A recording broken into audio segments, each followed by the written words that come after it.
Yo, what is up guys, Shogatari here. With Honkai Star released for over a week, I have had my fair share in the game, from completing the entire story, managed to experience the calyx, the domains, the weekly bosses, as well as other contents they have, as well as build characters to somewhat relevant stats.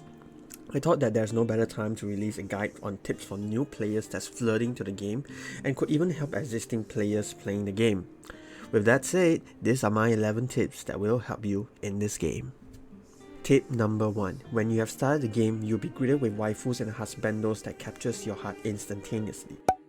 As much as I agree to stare at their beauty for hours to come, I would greatly advise to progress the story until you have reached at least the first world, Jarilo 6, before stopping for the day. This is because you will unlock Trailblazer power, or also known as the energy system in this game. That way you can start using your energy to avoid overcapping them, as energy management is but one of the essential points if you want to progress this game at a steady pace. And if you have more time to spare, progress at least until you are Trailblazer level 11, which you will then unlock your daily quest and gives you more EXP. Which brings me to my second tip. Tip number 2. Level up your Trailblazer level as fast as you can. This can be done from various means, from unlocking treasure chests in the world, using your Trailblazer powers or the energy in Calyx, where each Trailblazer energy equals to 5 Trailblazer EXP, clearing the main quest and side quests, and there's so many other more ways for you to get EXP.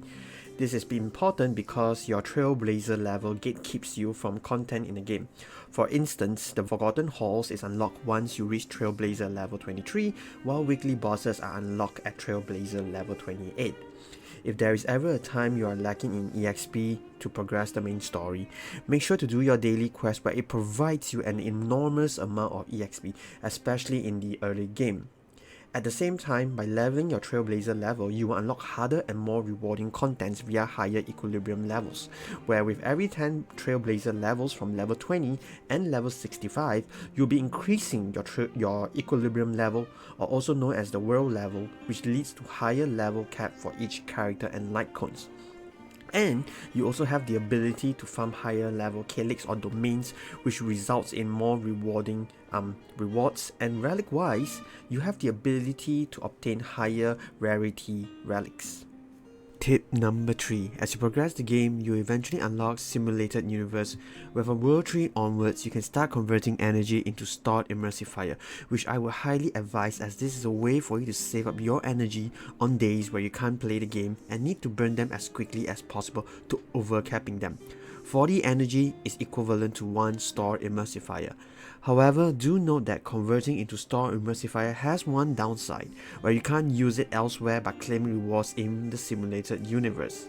Nevertheless, the rewards in the simulated universe is extremely rewarding, especially World 5 and World 6, which gives you 5-star relics extremely early on in the game. Tip number 4. Prior to combat and in the world, you can use techniques to give you edges over enemies, where each character have their unique techniques. Take Himiko for instance, that creates a field where enemies within will have increased fire damage taken by 10% for 2 turns, or Bronya that creates a buff that increases attack in the next battle, or even Dankei that basically increases his own wind attack. Use that to your own advantage, especially when you're up against formidable monsters that are roaming around the world. Tip number 5. During combat, you can view the turn ordering at the top left corner of the screen. You can make your decision based off that. Do you attack, do you use a skill, or should you save your ultimate? At the same time, each enemy have 2 bars, where one is their HP bar and the other is their barrier bar, which is colored in white. Breaking their barrier bar will result in enemies falling into break stage, and each character attacking them will have increased damage. To break that barrier, you will need to use the element of their weakness, which is clearly indicated above their barrier gauge as based off the indication of an icon, such as fire, such as quantum, and many other more. So once the break stage is over, enemies will regain back their barrier bar and will take their action in terms of either attacking you or use any of their skills. So this is important to bring a team composition of different elements in order to consistently break their barrier bar and put them in a break stage to deal more damage. Which brings me to my next tip. Tip number 6. Team composition makes or break a fight, and my rule of thumb whenever you're drafting a team for any content you're taking on is to have these 4 roles fill up. A healer, which can be Natasha if you're an F2P, or Bailu if you're lucky enough to get her. An AoE DPS and a single target DPS, either Serval, Herta, Danghe, or any other DPS that you manage to roll from the gacha. Lastly, a buffer or a debuffer of your choice. If you're an F2P, then Asta is your choice, else Bronya actually fills in the role pretty good. If you're looking for a debuffer, Pela in the current banner is one of the best options right now, as she provides an AoE defense now. Outside from that, if you're having difficulty in either dealing more damage or surviving fights, considering switching up by adding in another healer or shielder like March 7. I don't want to go on and on about this as it can get rather complex and lengthy, and I'll rather do a separate video for you guys on this. Tip number 7. As this is a gacha game, you will need premium currency, also known as Stellar Jade, to pull for any banners you like. Honkai Star Rail provides a lot of means to get them. One of the ways is by completing achievements. You will get a good amount, as some of them are straight out simple, like breaking X amount of barriers in X amount of turns. The other method is via Simulated Universe, where you get Stellar Jade via completing each world for the first time. But not only that, you will get them via X amount of blessings whenever you collect enough. And at the same time, for each courier that you collected, you will get 30 Stellar Jades, and all this really adds up very quickly. The other method is by opening treasure chests all around the world, where normal chests gives you 5 Stellar Jade, while bountiful chests gives you 20 Stellar Jades. You can also get them via the Forgotten Halls, where by completing the challenges, you will accumulate stars, and these stars will provide you Stellar Jades. You can also get them via spending world currency in each world shop. Each spending threshold will provide you a good amount of Stellar Jade, and these currencies can be obtainable via opening treasure chests for each respective role. Opening Jarilo's treasure chest will give you Jarilo's currency, and so on and so forth. At the time of recording this video, there is no ongoing events, but once we have events in the game, they will reward us with Stellar Jades, so do keep an eye on that. Tip number 8. Honkai Star Rails feature 4 separate gacha banner type at the time of recording this video, where we have the limited banner, the standard banner, the beginner banner, and the limited Litecoin banner. When you are just starting out for the first time, I will highly advise you to summon on the beginner banner, as you are guaranteed a 5-star character within 50 summons. The currency to use them is Star Rail Pass, and by progressing the game, you will ultimately collect enough to summon 15 times without even the need to convert Stellar Jade to Star Rail Pass. Once that's completed, it will be gone forever. The limited banner and limited Litecoin banner are only available for a certain duration of time, where the character and Litecoin won't be added into the standard character or Litecoin pool. This means once the Sali banner ends, Sali won't be added into the standard pool, and we will need to wait until Hoyoverse decided to have a rerun for her. This is the same for her Litecoin as well. Honkai Star Rail features a 90 summon PD system for characters and 80 summon PD for Litecoins, where we will get a 5-star, but it's a 50% chance to get the feature character or Litecoin. If we lose the 50-50, the next 5-star will guarantee the feature character or Litecoin.